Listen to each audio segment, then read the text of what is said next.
ওকে, তো এখন আমরা নির্ণায়কের ধর্ম সম্পর্কে একটু জানবো। তুমি যদি নির্ণায়কের ম্যাথ পারতে চাও তো এট ফার্স্ট নির্ণায়কের ধর্ম সম্পর্কে একদম ক্রিস্টাল ক্লিয়ার হতে হবে, ঠিক আছে? কোনো ডাউট থাকা যাবে না। তো এট ফার্স্ট আমরা প্রথম ধর্মটা একটু দেখি যে কোনো একটা নির্ণায়কের কোনো একটা সারি বা কলাম এর সবগুলো ভুক্তি যদি জিরো হয়, যেমন মনে করো এই একটা নির্ণায়ক, এর সবগুলো ভুক্তি হচ্ছে জিরো, মানে সবগুলো ভুক্তি বলতে একটা কলামের সবগুলো ভুক্তি জিরো, অথবা একটা সারির যদি সবগুলো ভুক্তি জিরো হয়, এই নির্ণায়কের মান কিন্তু হবে কত? জিরো হবে। এখন আমি এটা কলাম বরাবর যদি একটু লিখে সারি বরাবর যদি একটু লিখে দেখাই, তাহলে দেখো এটা মানে এর ভুক্তি এর অ্যান্সার কিন্তু জিরো হবে।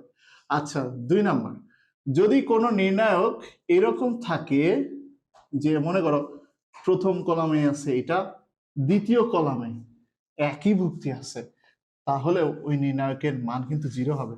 আচ্ছা, সেটা কলাম বরাবর থাকলেও হবে, সেটা কিন্তু সারিতে থাকলেও সেম কথায়, এর ভ্যালু কিন্তু জিরোই হবে, ঠিক আছে?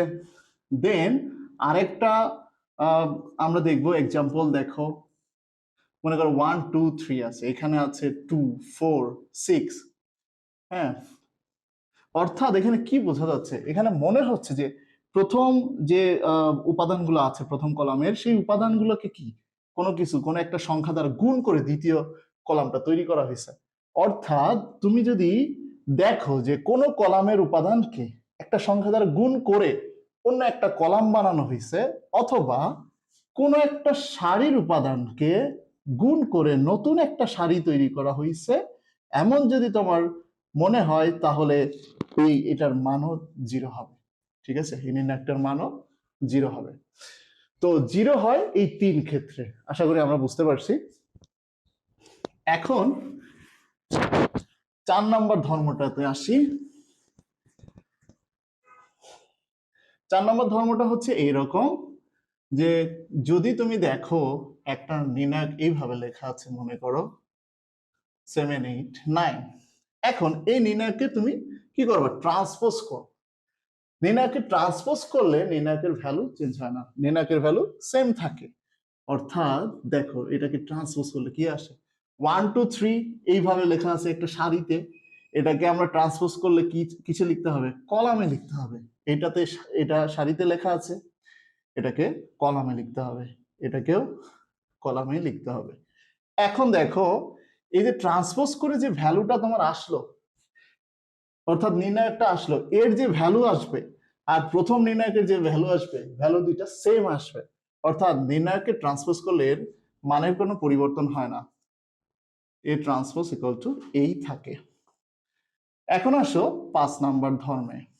5 নাম্বার ধর্মটা হচ্ছে, মনে করো কোন একটা নির্ণায়ক আছে, নির্ণায়কের সাপোজ এখানে আমরা এক্স ওয়াই জেড দেখতে পাচ্ছি, পরে মনে করো এখানে x cube y cube z cube লিখলাম, তারপরে x square y square z square লেখা আছে। তো এটা একটু সিরিয়ালটা মনে হচ্ছে যে ব্রেক হয়ে গেছে, তাই না? মনে হচ্ছে যে স্কোয়ারটা যদি সেকেন্ড লাইনে থাকতো ভালো হতো, তাই না? এবং তোমার কাজ করতেও, নির্ণায়কের যে পরবর্তী অ্যাপ্লিকেশন তুমি দেখবা, ওইখানে বিভিন্ন অপারেশন করতেও তোমার ইজি হবে যদি তুমি সিরিয়ালটা মেনটেন করো। তো আমরা এই কাজটা করতে পারি, অর্থাৎ এই যে থার্ড যে রোটা আছে, এইটাকে আমরা সেকেন্ডে আনবো, সেকেন্ডটাকে থার্ড পজিশনে নিয়ে যাব। এর জন্য শুধু একটা কাজ করতে হবে, সেটা হচ্ছে আগে একটা মাইনাস চিহ্ন দিতে হবে, তাহলেই তোমার মানটা সেম থাকবে। তাহলে আমরা কি শিখলাম? কোন একটা নির্ণায়কে যে কোনো দুইটা সারি অথবা দুইটা কলাম যদি তুমি এক্সচেঞ্জ করো, আগে একটা মাইনাস চিহ্ন দিয়ে নিতে হবে, তাহলে নির্ণায়কের মানের কোনো পরিবর্তন হবে না। 5 নম্বর ধর্ম আমরা বুঝতে পেরেছি। এইবার আসো 6 নম্বর ধর্মে। 6 নম্বর ধর্মে আমরা বুঝবো হচ্ছে, সাপোজ এইখানে এ প্লাস বি বা এ প্লাস মনে করো X, B plus Y, C plus Z, প্রথম কলামের ভুক্তিগুলো এরকম আছে। তারপরে মনে করো A B C E F G H I J, এরকম একটা নির্ণায়ক আছে।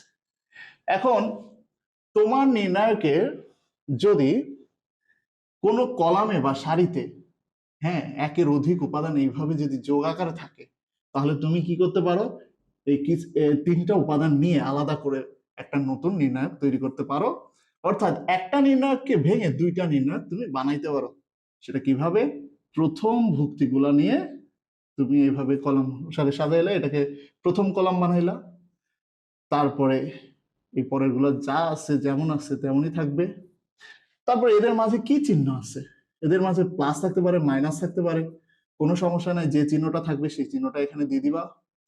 ঠিক আছে? তারপরে তুমি এক্স ওয়াই জেড এগুলো লিখবা। আর বাকি দুইটা যে কলাম আছে, অর্থাৎ বাকি দুইটা কলাম কিন্তু একদম অ্যাজ ইউজুয়াল বসে যাবে, কোনো চেঞ্জ হবে না, জাস্ট কপি পেস্ট। ঠিক আছে? এখন তোমার এখানে হয়তো একটা কোশ্চেন আসতে পারে যে স্যার যদি এখানে ভিন্ন ভিন্ন চিহ্ন থাকে তাহলে আমরা কি করব?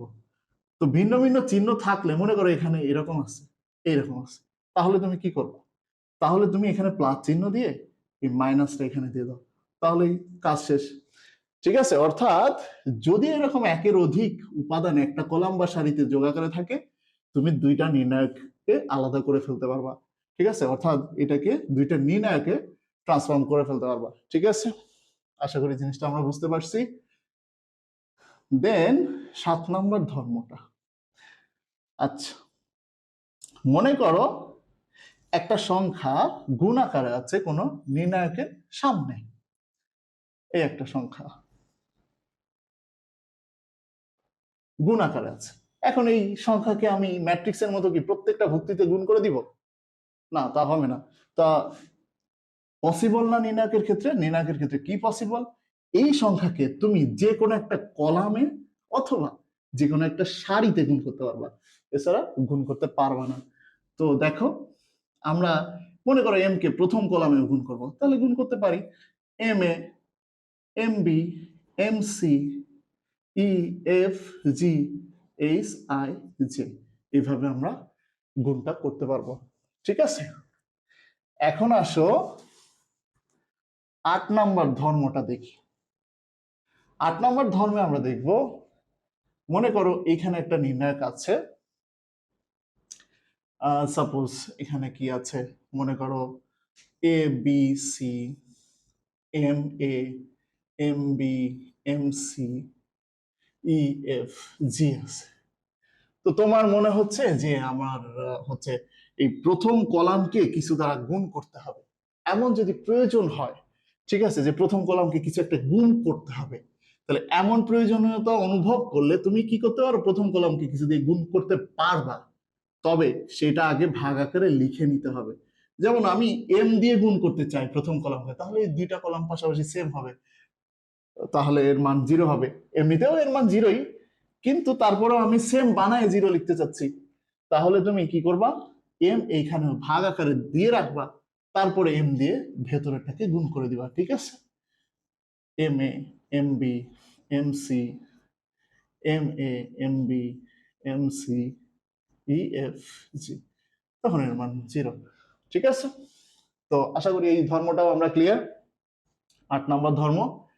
এখন আমরা পরের ধর্মটাতে যাই, 9 নম্বর ধর্ম। সেটা হচ্ছে, সাপোজ তোমার কোন একটা নির্ণায়ক আছে 1 1 1, A B C, A square B square C square. এখন এই নির্ণায়কের মান তুমি বের করতে যাবা। তো নির্ণায়কের মান যখন তুমি বের করতে যাবা, তখন তোমার একটা উদ্দেশ্য থাকতে হবে। নির্ণায়কের ম্যাথ সলভ করার সময় অবশ্যই একটা উদ্দেশ্য নিয়ে আগাতে হবে, না হলে তুমি কখনোই নির্ণায়কের ম্যাথ সলভ করতে পারবে না। উদ্দেশ্যটা হচ্ছে কিভাবে ম্যাক্সিমাম নাম্বার অফ জিরো বানানো যায়, কিভাবে ম্যাক্সিমাম নাম্বার অফ জিরো বানানো যায়। এট ফার্স্ট তোমাকে খেয়াল করতে হবে যে 1 কি আমি আনতে পারতেছি, একটা কলমের সবগুলো উপাদান 1, অথবা একটা সারি সবগুলো উপাদান 1 বানানোর চেষ্টা করতে হবে। তারপরে কি করতে হবে? তারপরে দুইটা মিনিমাম ম্যাক্সিমাম দুইটা জিরো হলেই চলবে, তো আমরা দুইটা জিরো বানানোর চেষ্টা করব। এই উদ্দেশ্যে আমাদের কি করতে হবে, এখানে কিভাবে কাজ করলে দুইটা জিরো বানানো যাবে। দেখো, আমি যদি এমন পারতাম যে প্রথম কলাম থেকে দ্বিতীয় কলাম বাদ দিয়ে দিতাম, বা প্রথম সারি থেকে দ্বিতীয় সারি বাদ দিয়ে দিতাম, হ্যাঁ এমন তুমি করতে পারবা যে প্রথম সারি থেকে দ্বিতীয় সারি বাদ দিচ্ছ, এই যে বাদ দিলাম, এই যে বাদ, প্রথম কলাম থেকে দ্বিতীয় কলাম বাদ দিয়ে দিচ্ছি, ঠিক আছে। আবার তুমি দ্বিতীয় কলাম থেকে তৃতীয় কলামও বাদ দিতে পারো, বা দ্বিতীয় সারি থেকে তৃতীয় সারিও বাদ দিতে পারো। এই যে আমি বিয়োগ করে দিচ্ছি। তো অবশ্যই অ্যাট এ টাইম তুমি যে কোনো দুইটা সারি অথবা দুইটা কলামকেই এইভাবে চেঞ্জ করতে পারবা। অ্যাট এ টাইম যে কোনো দুইটা সারি অথবা যে কোনো দুইটা কলামকে চেঞ্জ করতে পারবা, তিনটাকে করতে পারবা না। ঠিক আছে। আর যখনই তুমি এভাবে চেঞ্জ করতে যাবা বিয়োগের সময় অবশ্যই মনে রাখতে হবে, আমি মনে করো প্রথম কলামকে চেঞ্জ করতে চাচ্ছি, ঠিক আছে, তার মানে C1', C for column, C1', তাহলে কলামকে যদি চেঞ্জ করতে যাই তাহলে অবশ্যই কাকে চেঞ্জ করতেছি, কলাম 1 কে, কলাম 1 এর আগের রূপ পরিবর্তন করতে চাচ্ছি, তার মানে C1' equal to C1 minus C2। যেটাকে চেঞ্জ করতে যাচ্ছ সেটাই কিন্তু আগে লিখতে হবে, সেই কলাম বা সেই সারি আগে থাকতে হবে, না হলে কিন্তু অ্যান্সারে মাইনাস অতিরিক্ত চলে আসবে, অ্যান্সার ভুল হয়ে যাবে। আচ্ছা, তারপরে মনে করো C2 কে চেঞ্জ করতেছি, তার মানে C2' equal to C2 minus C3, অর্থাৎ কলাম 2 কে আমরা চেঞ্জ করতে যাচ্ছি, তার মানে কলাম 2 থেকে কলাম 3 বিয়োগ করতে হবে, কলাম 3 থেকে কলাম 2 বিয়োগ করে এখানে লিখলে হবে না। ঠিক আছে। আচ্ছা, এখন আমাদের সাইড নোটে এখানে সি ফর কি কলাম, আর যখন তুমি রো ওয়াইজ এই কাজগুলো করতে যাবে তখন তুমি কি ইউজ করবা, আর ইউজ করবা। ঠিক আছে। অবশ্যই যখন তুমি এইরকম কাজগুলো করবা সাইড নোট আকারে দিয়ে নিবা এগুলা, না হলে নাম্বার কেটে যাবে। Okay, 0 a minus B a plus B into a minus B, এটা একটা, কিন্তু তোমার ম্যাথের মধ্যে আমরা এই ম্যাথটা আবার পরে করব। ঠিক আছে। তো এইরকম কাজ কিন্তু তুমি অনেক ম্যাথেই করতে পারবা, অনেক ম্যাথেই করা যাবে। ঠিক আছে। তাহলে এই নিয়মটা থেকে আমরা কি বুঝলাম, যে অ্যাট এ টাইমে তুমি দুইটা কলাম বা দুইটা সারিকে চেঞ্জ করে ফেলতে পারবা, এবং যখনই বিয়োগের সময় আসবে তখন যেটাকে চেঞ্জ করছো সেটাই কিন্তু আগে রাখতে হবে, পরে অন্যটা। ঠিক আছে। অ্যাট এ টাইমে দুইটা কলাম বা দুইটা সারিকে চেঞ্জ করা যায়। ওকে, এখন এখানে তুমি কমন টমন নিয়ে বিস্তার করে তারপরে মান বের করে ফেলতে পারবা, কোনো সমস্যা নাই। তো এই ধর্মটা আশা করি আমরা বুঝতে পারছি, এটা একটা ইম্পর্টেন্ট ধর্ম, কারণ প্রত্যেকটা ম্যাথে, প্রায় প্রত্যেকটা ম্যাথে এই কাজগুলা করা লাগবে। ঠিক আছে। আর একটা বিষয়, তুমি তাহলে যোগ কি করতে পারবা? অবশ্যই যোগ করতে পারবা, তিনটা ভ্যালু নিয়ে, অর্থাৎ একটা সারির তিনটা যে ভ্যালু থাকে, তিনটা ভ্যালুকে নিয়ে কিন্তু তুমি যোগ করতে পারবা বা বিয়োগ করতে পারবা, সেটাও সমস্যা নাই। অর্থাৎ মনে করো তুমি সবগুলা যোগ করে প্রথম কলামকে চেঞ্জ করতেছো, হবে, কোনো সমস্যা নাই, সবগুলা যোগ করে প্রথম কলামকে চেঞ্জ করো। কিন্তু সবগুলা যোগ করে প্রথম কলামকে চেঞ্জ করার পরে আবার সবগুলা যোগ করে মানে একই স্টেপে দ্বিতীয় কলামকে চেঞ্জ করতে পারবে না। তো সবগুলো যোগ করে শুধুমাত্র একটা স্টেপে একটা কলামকেই চেঞ্জ করা যাবে। ঠিক আছে। তো প্রথম কলাম থেকে তুমি এইভাবে দ্বিতীয় কলাম বিয়োগ তৃতীয় কলামও বিয়োগ করে ওই প্রথম কলামটা চেঞ্জ করতে পারবা, বা প্রথম সারিটা চেঞ্জ করতে পারবা। ঠিক আছে। আশা করি জিনিসটা আমরা বুঝতে পারছি। এরপরে আসো 10 নম্বর ধর্ম। 10 নম্বর ধর্মটা কি? 10 নম্বর ধর্মটা হচ্ছে, সাপোজ আমরা যদি এমন দেখি যে কোথাও সাপোজ এখানে আছে 4, 6, তারপরে মনে করো 12, ঠিক আছে, আর পরেরটাতে আছে মনে করো এখানে 2, 3 আছে, 6, 1, 5, 7, এই টাইপের কোনো উপাদান আছে, ভুক্তিগুলো আছে এরকম নির্ণায়কে। তো তোমার মনে হলো যে আমি এখানে তিনটাই জিরো বানাবো। তো তুমি তিনটাই যদি জিরো বানাতে চাও, মানে বিভিন্ন ম্যাথে বিভিন্ন রকম রিকোয়ারমেন্ট এইভাবে আসবে, তো তখন তুমি তিনটাই জিরো বানাতে কিভাবে পারো? আর হচ্ছে এই জিরো বানালে তুমি জানো এটা পুরাটার মান জিরো হয়ে যাবে, এমনিতেও জিরো দেখা যাচ্ছে, যে মনে হচ্ছে যে এইটাকে 2 দ্বারা গুণ করলে এটা পাওয়া যায়। তারপরেও আমরা কি করব, বিয়োগ করে এখানে জিরো বানাতে চাই। ঠিক আছে, সেটা কি করা যায়? হ্যাঁ, সেটা করা যায়। যদি তুমি কোনো একটা যোগ বিয়োগ করার সময়, ঠিক আছে, কোন একটা কলামের সাথে অন্য একটা কলামের একটা সাধারণ গুণিতক করে সেটা যোগ বিয়োগ তুমি করতে পারো। অর্থাৎ ব্যাপারটা এরকম যে অন্য একটা কলামের সাথে বা অন্য একটা সারির সাথে কোন একটা সংখ্যা দিয়ে গুণ করে সেই গুণফলটা তুমি অন্য কলাম থেকে বিয়োগ করে ফেলতে পারো বা অন্য কলামের সাথে যোগ করতে পারো, সেটা তোমার রিকোয়ারমেন্ট অনুসারে তুমি পারো। আচ্ছা, যেমন আমি এখানে করতেছি C1 prime equal to C1 minus C3 into C2 into 2, অর্থাৎ কি করতেছি আমরা, এই C2 অর্থাৎ কলাম 2 কে 2 দ্বারা গুণ করে কলাম 1 থেকে মাইনাস করে দিচ্ছি, তাহলে এখানে 0 হবে। আচ্ছা, তুমি যে গুণটা করলা কলাম 2 সাথে, সেই গুণটা কিন্তু এখানে দেখানো লাগবে না, ঠিক আছে? এটা অনেক ইম্পর্টেন্ট একটা বেসিক, ঠিক আছে? অর্থাৎ যদি দুইটা কলামের মধ্যে তুমি যোগ বিয়োগ করার সময় কোন একটা কলামকে কিছু দ্বারা গুণ করতে হয়, সেটা তুমি গুণ করে ফেলতে পারবা, এতে নির্ণায়কের মানের কোনো চেঞ্জ হবে না, ঠিক আছে? অর্থাৎ এইরকম 4 6 12 মাইনাস 2 দ্বারা গুণ করো এটাকে, তাহলে -4 -6 -12, এইভাবে তুমি 2 দ্বারা গুণ করতে পারো।